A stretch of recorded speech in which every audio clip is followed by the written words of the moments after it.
Hello नमस्कार मित्रों, आज धोरण 12 प्रकरण 1 संबंध अने विधेय।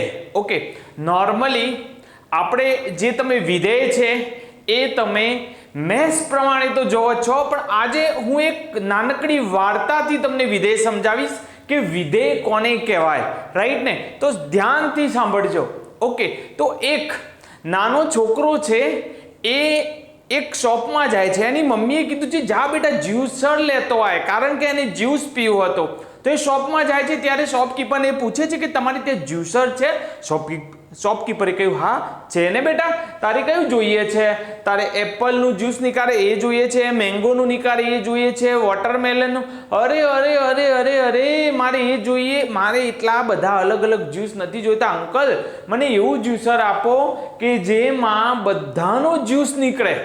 અચ્છા, અંકલે કીધું છે ને એવું પણ જ્યુસર છે કે જેમાં બધાનો જ્યુસ નીકળે।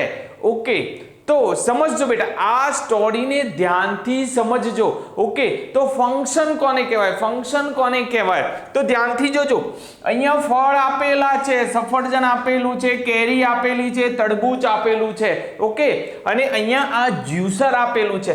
હવે હું આ જ વસ્તુને ફંક્શન જોડે એટલે કે વિધેય જોડે જો કમ્પેર કરીશ તો શું થશે? ધ્યાનથી જોજો કે આ જે ફંક્શન છે એ આ બધા જ ફળોનું જ્યુસ નીકાળી શકે એવું હોવું જોઈએ।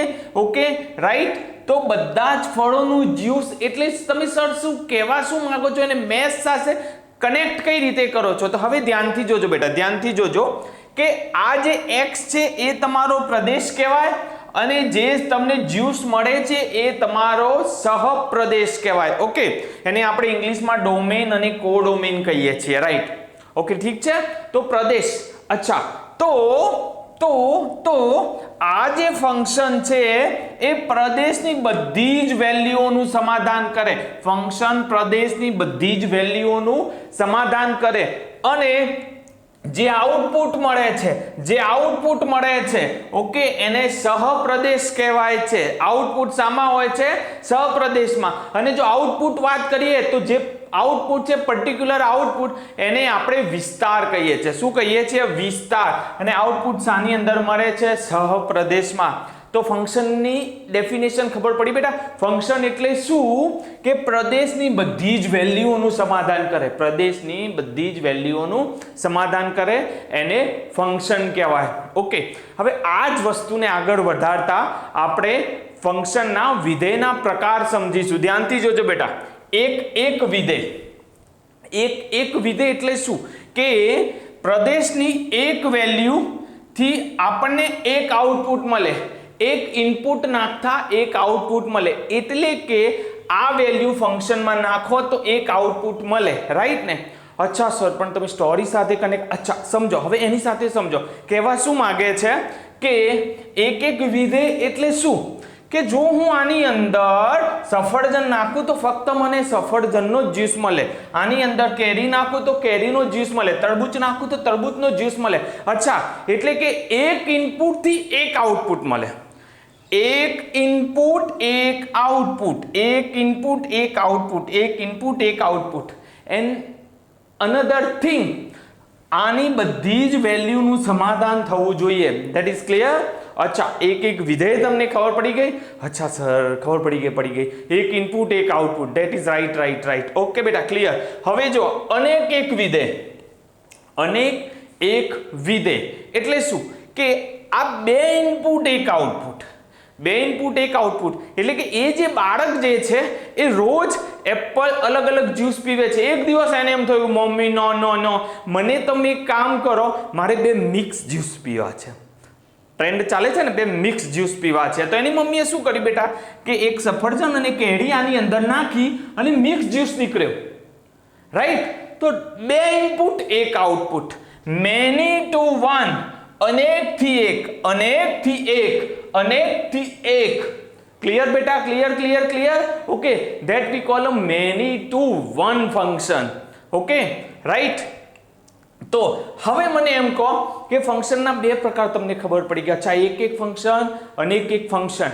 હવે મને એમ કહો એક અનેક ફંક્શન થઈ શકે? એક અને એક ફંક્શન થઈ શકે, એકમાંથી બે આઉટપુટ, બેમાંથી એક આઉટપુટ, એ તો સર ખબર છે, એકમાંથી બે આઉટપુટ થઈ શકે, અનેક એક, ઓકે, એક અનેક, ઓકે, એક થઈ ગયું, અનેક એક થઈ ગયું. હવે એક અનેક એવું કોઈ ફંક્શન બને ખરું? તો હવે આપણી સ્ટોરી સાથે કમ્પેર કરો તો બોલો બોલો બોલો બોલો, બને ખરું? આવું કોઈ ફંક્શન તમને લાગે છે બની શકે? આ શું છે બેટા, રિયલ લાઈફ સાથે કનેક્ટ કરશો તો તમારે ગોખવું પણ નહીં પડે કે ફંક્શન આવું બને કે ના બને. વિચારો, તમે વિચારો, એ બાળક હવે જીદ પકડીને બેઠું છે, ના મમ્મી મારે તો એવું જોઈએ કે તું ફક્ત એપલ નાખ અને મને 2 જ્યુસ જોઈએ. બેટા એવું પોસિબલ નથી, ના મારે જોઈએ જ.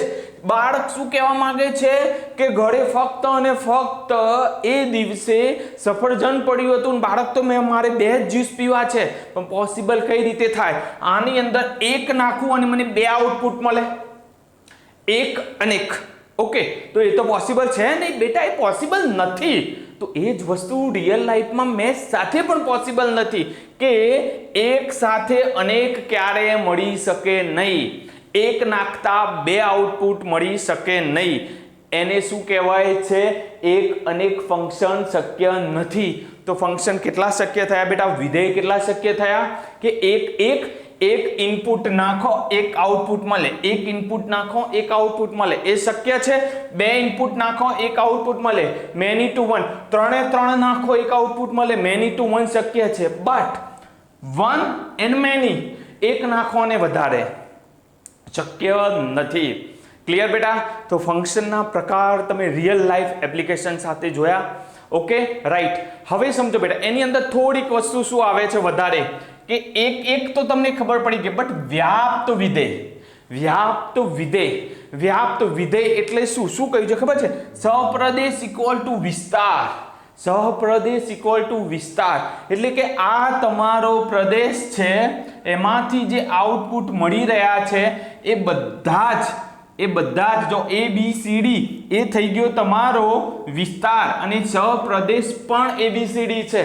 તો સહપ્રદેશ ઇક્વલ ટુ વિસ્તાર થાય તો એને શું કહેવાય? વ્યાપ્ત વિધેય. જો અહીંયા બીજો કોઈ નંબર આપેલો હોય E, ઓકે, તો સહપ્રદેશ ઇક્વલ ટુ વિસ્તાર થતું નથી, તો એને વ્યાપ્ત વિધેય કહેવાય નહીં. ક્લિયર બેટા? Everyone done? વ્યાપ્ત વિધેય ક્યાંને કહેવાય? રાઈટ? Okay, done. શું થાય? સહપ્રદેશ ઇક્વલ ટુ વિસ્તાર. ક્લિયર? ડન? ઓકે, આપણે કેવું કહ્યું? એક અને વ્યાપ્ત વિધેય. તો વિધેય બીજું કેવું હોય છે? અચ્છા સર, અનેક એક અને વ્યાપ્ત. ઓકે, ધેટ્સ ગુડ બેટા. અનેક એક અને વ્યાપ્ત વિધેય એટલે કે અનેક એક એ કેસમાં સહપ્રદેશ ઇક્વલ ટુ વિસ્તાર થાય તો અનેક એક અને વ્યાપ્ત વિધેય કહી શકાય. ક્લિયર? તો આ મેં તમને પ્રેક્ટિકલી વાત કરી. ઓકે, મેથેમેટિકલી બુકમાં તો આપણે ભણીએ જ છીએ કે કઈ રીતે સોલ્વ કરતા હોઈએ છીએ. ક્લિયર? Okay, done. એ હવે આપણે નેક્સ્ટ લેક્ચરમાં જોઈશું, પણ પ્રેક્ટિકલી વિચારીએ કે ફંક્શન કોને કહેવાય, રિયલ લાઈફમાં આપણે ફંક્શન કોને કહીએ છીએ. ધેટ ઇઝ ડન બેટા. ઓકે, આઈ થિંક તમને આ નાની સ્ટોરી સારી લાગી હશે ફંક્શન સાથેની. ઓકે, અમે ગાંધીનગર ABC ક્લાસીસમાંથી હું ડૉક્ટર વિશાલ પટેલ વાત કરી રહ્યો છું. અહીંયા અમારે ઓનલાઈન ક્લાસીસ પણ ચાલે છે, ઓફલાઈન ક્લાસીસ પ્લસ ચાલે છે. ઓનલાઈનમાં બધા જ સબ્જેક્ટની પ્રેક્ટિસ કરવામાં આવે છે, JEE ની તૈયારી કરવામાં આવે છે, નીટની તૈયારી કરવામાં આવે છે, વીકલી ટેસ્ટ પણ લેવામાં આવે છે. રાઈટ ને? તો તમે ABC ક્લાસીસમાં તમે જોઈન થઈ શકો છો, અને અહીંયા અમે લાઈવ લેક્ચર આપીશું, અને ફીસ પણ નોર્મલ છે. તમે અમારી ટીમનો કોન્ટેક્ટ કરી શકો છો. ક્લિયર? અને જો તમે ઓફલાઈન ભણવા માંગતા હોય તો અહીંયા અમારી સુંદર બિલ્ડિંગ છે, ત્યાં ઘણા બધા છોકરાઓ ભણે છે, મસ્ત AC ક્લાસીસ છે, તમને મજા આવશે. બહુ સારી ફેકલ્ટી છે. ઓકે, અને તમારે સ્કૂલની પણ વ્યવસ્થા કરવી હોય તો પણ થઈ શકશે. કોઈ ચિંતા કરતા નહીં. હોસ્ટેલની ફેસિલિટી બધી જ વ્યવસ્થા અહીંયા કરવામાં આવે છે. રાઈટ ને? તો પ્લીઝ જલ્દી અમારો એપ્લિકેશન ડાઉનલોડ કરી લો, અને આ નંબર ઉપર કોન્ટેક્ટ તમે કરી શકો છો જો તમારે કંઈ પણ એક્સ્ટ્રા માહિતી જોઈતી હોય તો. ઓકે, ચલો, થેન્ક યુ. બાય.